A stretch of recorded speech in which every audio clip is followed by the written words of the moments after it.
आकाशवाणी केंद्र भोपाल से प्रस्तुत हैं प्रादेशिक समाचार। पहले मुख्य समाचार। बिहार में विधानसभा चुनाव के दूसरे चरण का प्रचार थमा। मंगलवार को 94 निर्वाचन क्षेत्रों में मतदान होगा।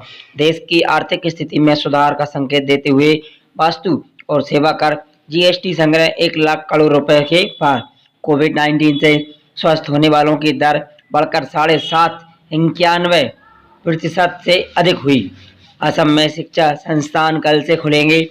जम्मू कश्मीर के श्रीनगर में बाहरी इलाकों में सुरक्षा बलों के साथ मुठभेड़ में हिजबुल निजामुद्दीन का कमांडर ढेर। बिहार विधानसभा चुनाव के दूसरे चरण का प्रचार अभियान आज समाप्त हो गया। इस चरण में पटना, वैशाली, सीतामढ़, दरभंगा और मधुबनी सहित 17 जिलों के 94 निर्वाचन क्षेत्रों में मंगलवार को वोट डाले जाएंगे। राष्ट्रीय जन नियंत्रण गठबंधन और महागठबंधन के नेताओं ने आज कई जनसभाएं की। भारतीय जनता पार्टी के वरिष्ठ नेता और प्रधानमंत्री नरेंद्र मोदी ने आज मोतीहारी, बाग, छपरा और समरवतीपुर में जनसभाओं को संबोधित किया।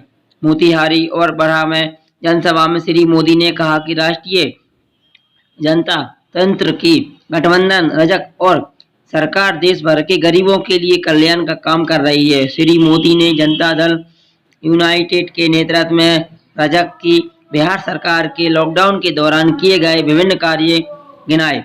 उन्होंने आरोप लगाया कि भ्रष्ट नक्सली और उनके समर्थन तथा अलगाववादियों इन चुनावों के बाहर को वापस जनता जंगल की ओर धकेलने के लिए एक साथ ला गए हैं। उन्होंने कांग्रेस और राष्ट्रीय जनता दल की आलोचना करते हुए कहा कि केवल अपने परिवार की चिंता करते हुए उन्होंने बिहार के लोगों की परवाह नहीं की। श्री मोदी ने रजक सरकार के बिहार में किए गए कार्यों का उल्लंघन किया गया वहां की विस्तार के विकास पर केंद्रित है।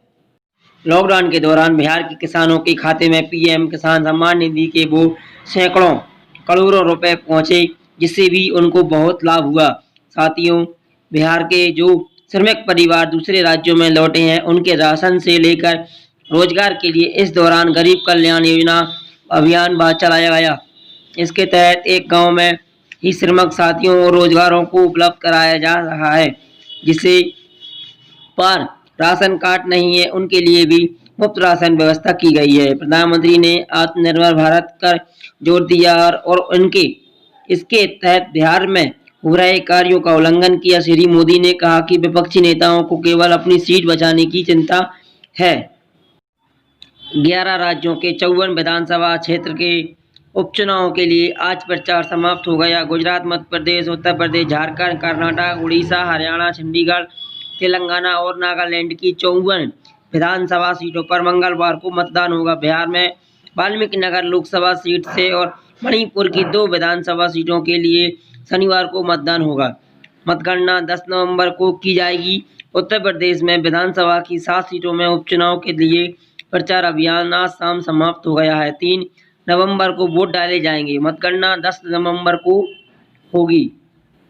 प्रचार के अंतिम दिन वोटरों ने बुलानों से पार्टियों के नेताओं को ताकत लगा दी। भारतीय जनता पार्टी के वरिष्ठ नेता और प्रधानमंत्री योगी आदित्यनाथ, भाजपा के प्रदेश अध्यक्ष सहित अन्य नेताओं ने सभी विधानसभा क्षेत्रों में वर्चुअल और भौतिक रूप से उपस्थिति होकर चुनावी सभाओं को संबोधित किया। लेकिन अन्य पार्टियों के वरिष्ठ नेताओं और जैसे समाजवादी पार्टी अध्यक्ष अखिलेश यादव, भाजपा प्रमुख मायावती, कांग्रेस महासचिव प्रियंका गांधी वाड्रा ने अपने आप को चुनाव प्रचार से अलग रखा और उन्होंने स्थानीय तथा राज्य स्तरीय सीमाओं को चुनाव प्रचार भरोसा जताया। 7 सीटों के लिए कुल 83 उम्मीदवार मैदान में हैं।